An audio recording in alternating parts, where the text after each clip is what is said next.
my name's Brad, and I'm from the Cooper-Siegel Media Squad. This week I'm going to review a book for you called The Wind-Up Bird Chronicle by Haruki Murakami.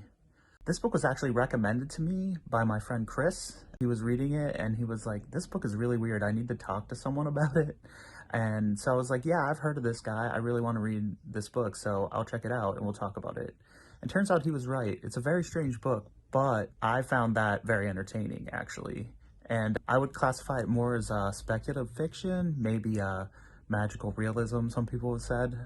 I don't really get caught up in those kind of labels when I'm looking for things to read, but if those are things you look for, those are what I would label it as. As for the book, I really did like it. My favorite part was probably the characters and their interesting stories. The main character would meet these people and they would tell these crazy long stories about their lives. Sometimes they were funny, sometimes they were dark. You kind of never knew where it was going to go. But it's also kind of one of those books that's not going to get wrapped up in a nice little bow at the end. You're probably going to have questions. I know I do. I have a ton still.